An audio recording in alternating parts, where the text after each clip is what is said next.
My husband was jealous of my early retirement and took me to court, but it didn't end well for him. I am scheduled to retire in approximately 3 months, but my husband and I are at odds over how responsibilities should be divided post-retirement. Ever since I met my current husband, I have been transparent about my intention to retire once I reach 40. This retirement plan has been a cornerstone in my life, shaping my decisions to live frugally since my college days and make sacrifices to achieve this milestone. Our marriage began in our early 30s, which means it has only been 7 years since then. He also saves for retirement. I finally got him to up his amount to 20%, but won't be able to retire until at least 62. He's instead chosen to spend his money on things that make him happy, and I fully support and encourage him in that. Everyone has different goals in life. We are both child-free by choice, so that isn't a factor here. I've said in the past that I'm not going to be doing all of the cooking, cleaning, and finances once I retire, because I don't want to replace one job with another. I currently do all of the cooking,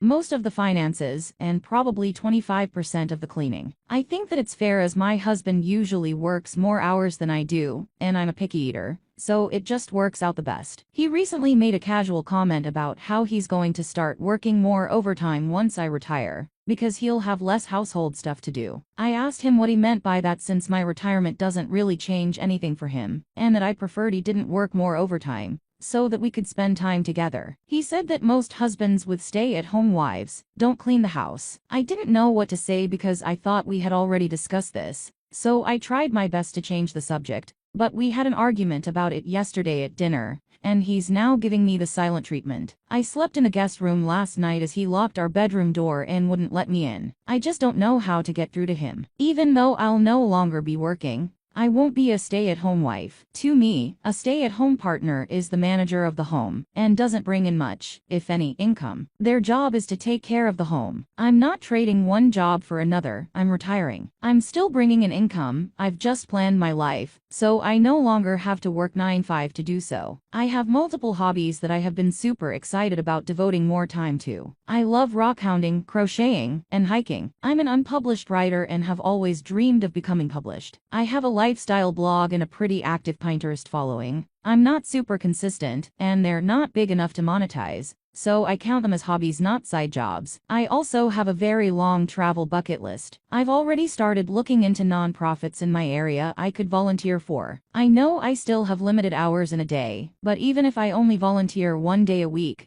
I still feel like I could be helping our local community. I know we've had conversations about this, and he's always been supportive, even of me leaving for a few weeks every so often to solo travel. He's always been excited for me. I'm totally confused about this change, and I'm freaking out. I thought I communicated my expectations, but he's saying that he doesn't ever remember talking about it, and that he's not okay with me retiring if I'm just going to be lazy. I don't see it that way. Am I wrong? Edit. We split expenses proportionally based on income. I pay 70% of expenses, and that will continue once I retire. More about husband. To be fair to my husband, this post is about an argument we're having. I didn't put in my post all the great things about him and all the other things we agree on. I struggle with depression and anxiety, and he's the only partner I've had that has helped my mental health rather than hurt it. He's usually very understanding, kind, and reassuring. The things that make me good at money management make me bad at enjoying life. I'm very serious and can be a realist, but he's an outgoing, fun guy who has taught me to live in the moment and relax. The reason I thought to post here is because this argument is not normal for us, and his attitude and behavior caught me off guard. He does pull his weight. All the jobs he does are the ones I'm literally physically unable to do or ones that I hate, and he doesn't mind. So I very much enjoy our arrangement. Locking me out is one of the main things about what happened that concerned me enough to ask for outside opinions. But from reading the comments, I think I may have been too quick to shut him down, instead of coming up with a compromise or figuring out why he was changing his mind on the topic. I went on a weekend backpacking trip about 5 months ago, and when I got back, I made a comment about how I can't wait to be able to hike more often. We ended talking about my travel plans for the next few years. Because I do all the cooking, that was brought up as well. He wanted me to make all of his meals ahead of time before I leave, but we ended up agreeing that I would stock the fridge, and he would either cook for himself or get takeout. If he retired, he wouldn't do more work either. I know this because it was hard enough getting him to agree to do the chores he does now. Because I do all the cooking, breakfast, lunch, and dinner, most of the finances, grocery shopping, and kitchen cleanups, vacuuming, mopping, general picking up around the house, dusting. I also manage any repairs. We live in my dream house, but because it's old, it needs a lot of care. My husband wanted a newer home, so I agreed to take on all of that. I also manage the carriage house that we rent out. If I did any more of the chores, I wouldn't have time for anything else. He does landscaping, cleans bathrooms, takes care of his turtles, cleans windows and blinds, and takes care of his laundry and the communal laundry, towels, sheets, etc. I think it's fair as we both do most of the chores over the weekend, obviously except daily chores, and we both have free time. We keep our finances separate. When we first started dating, he had about $100K in debt. I helped him get a plan in place to pay it off and paid about $20K of it myself. I own multiple rental properties that I bought in my 20s that aren't marital assets. Most of the stuff I gave up was in my 20s before we met because I made less money. I never went out and lived on $35K each year, even though I was making $70K pre-tax. Now I make enough to save half my income, but still have around $100K left for expenses. I pay 70% of the bills, but I've given up trying to get my husband to think more seriously about retirement. I love him, and we agree on everything except finances. It's never really been a problem until now. If he wants to focus more on retirement, I would be more inclined to do more of the housework and have him work overtime. But I would want him to agree to putting that money into retirement, instead of spending it like he has in the past. Even with this arrangement, I still wouldn't want to do everything. He spends a lot on expensive Legos, action figures, and limited edition comics. I pay 70% of our expenses. That includes date nights, our house, and our cars. I have hobbies as well. I crochet but buy cheap yarn. I don't sell anything, so it doesn't matter to me. I love geology, but I find new rocks instead of buying expensive specimens, etc. Update 1. He came home very late that night after ignoring his phone. We didn't end up talking about it, and I slept in the guest room again. He works from home Tuesday and Thursday, so the next day he was home when I got off work. I spent the day gathering my thoughts and preparing to have a calm discussion. I tried to remain calm, but he was so defensive and accusatory that I was getting very frustrated. We weren't very productive, and we ended our talk with him denying that I pay 70% of the expenses, even though we planned this out and budget together based on it. I told him I'd go through our expenses to prove it, and being the person that I am, I did so the next day. This is where the problem starts. When I was going through our expenses,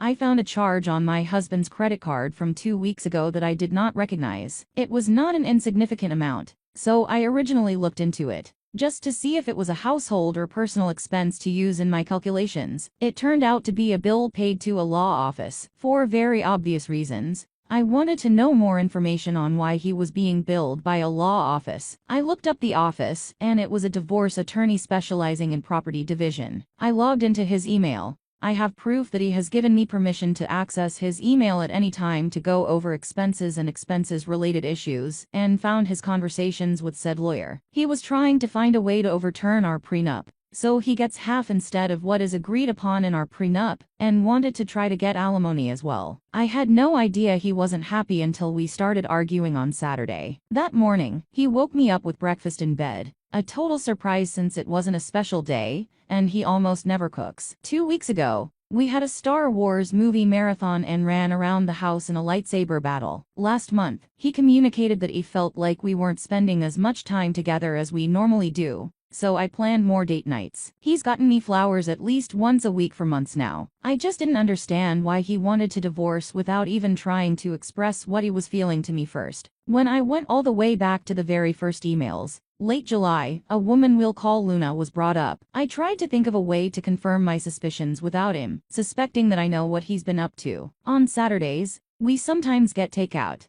so I purposely left my phone upstairs and asked him if I could use his to order the food, and I was taking too long to figure out what I wanted. So he went downstairs to finish what he was doing, giving me more time. It was hard to wait that long without letting on what I knew, but from Thursday to Saturday, I began to get a plan in place. I spoke with a divorce attorney and scheduled my consultation, and made sure I had any legal and financial documents I may need. On Saturday, when I went through his phone, I found Instagram messages between him and Luna. By going through the messages and looking at her account, I figured out a lot about her. Luna seems to be a nice girl he met on Tinder back in May. She is 27 and married to her high school sweetheart. who can't bring in enough income for her to be a stay-at-home wife. Considering my husband works in tech, and by looking at the messages, lied about how much he makes, he is obviously the better option. He's lied to her about wanting to have kids, and has told her that it's the reason he is unhappy in our marriage. I don't know what he's thinking she's going to do when she finds out he had a vasectomy. Luna is apparently willing to be a proper woman and do wifely duties.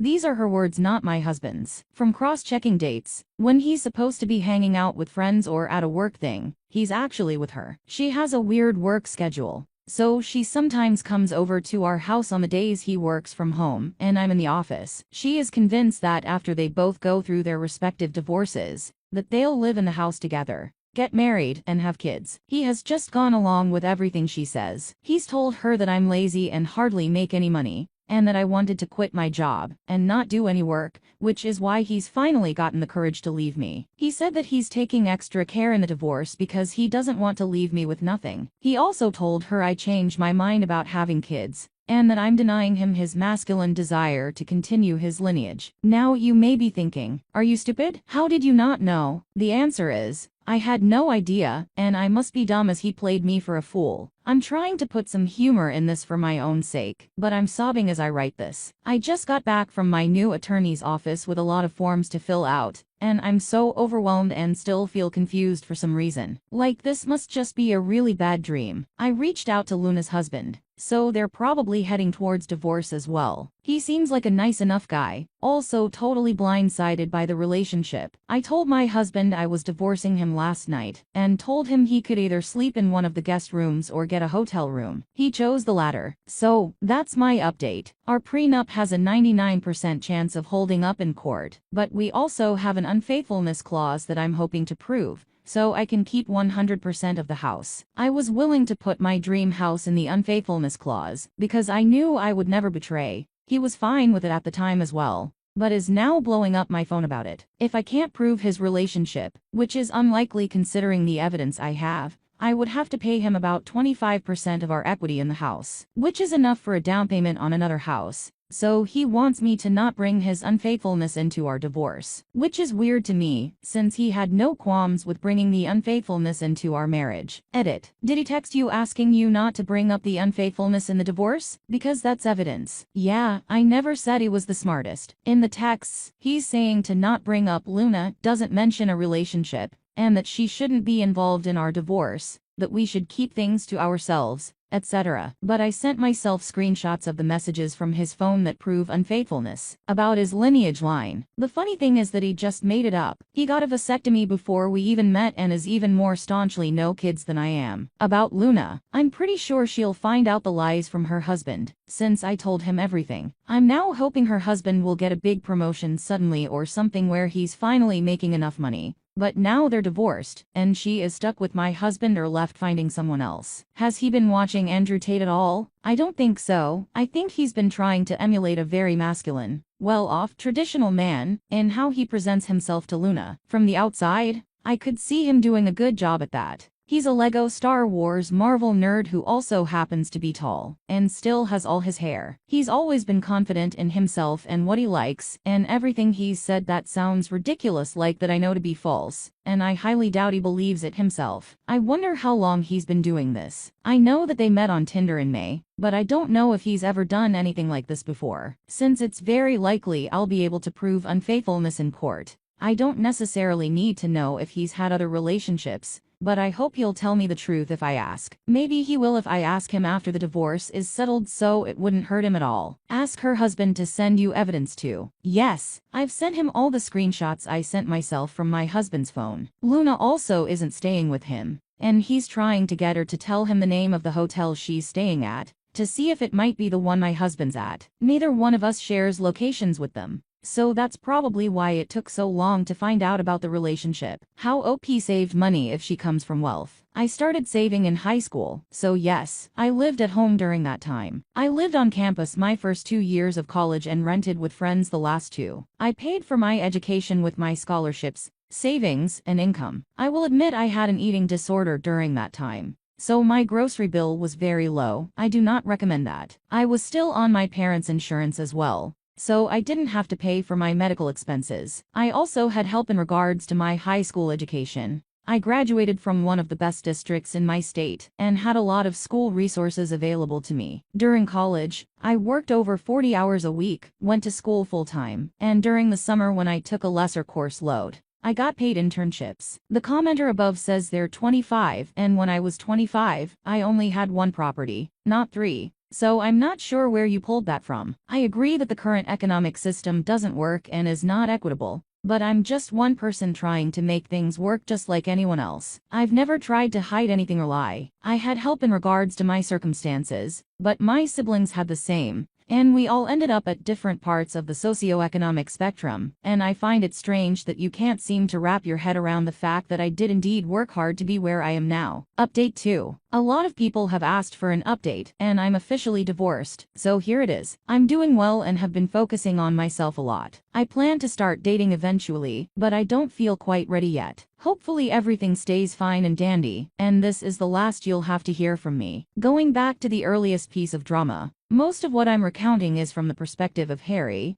as I was not directly involved in the story. I blocked Arthur and communicated through my lawyer. Nothing crazy happened when he had to come to the house in October. Arthur had a meeting with his lawyer. We're guessing his lawyer had some bad news for him, or maybe finally told him that he was screwed. Whatever it was, it caused him to have a mental breakdown where he basically confessed everything to Luna and told her that he was going to lose everything. It took her another day to show up at Harry's house, apologizing and wanting to make things work. He didn't take her up on that, and at this point, they are also divorced. She claimed that Arthur manipulated her, but they are now back together. So I guess she hasn't had enough yet. I don't know if she knows about the vasectomy as I haven't had contact with her. Harry hasn't told her, and she didn't say anything about that to Harry when she ran back to him. She could know, but I don't know one way or another. That's her problem now, and by that, I mean the whole man. Arthur cried in court multiple times and screamed at his lawyer once. He genuinely didn't look okay, and I do hope he figures things out for himself. Our prenup held up, and nothing was deemed unconscionable. I came out with the house, my car, and all of my separate property. I had to pay him a small lump sum alimony payment. Stupid things he tried to argue he should get at least half of because they weren't in our prenup. My rock collection, Aka my baby. He knew this would hurt me the most. He didn't get any of it. My fine china sets. They were painted by my great-grandmother and given to me by my grandma. I don't know why he thought the judge would side with him. My car. I literally paid for both of our cars, and he tried to get half the value of mine and keep his. Make it make sense. Multiple vintage furniture pieces that I flipped myself, and he had no interest in until now. He got a few of them, plus a bunch of other stuff. So a furniture run is in order. Some other fun details. I had a divorce retirement party at my house after everything was finalized. All mutual friends stopped being friends with him after I told them what happened. He still has other friends, and they don't seem to care about the situation. So who knows what he told them. His mom and I are still friends.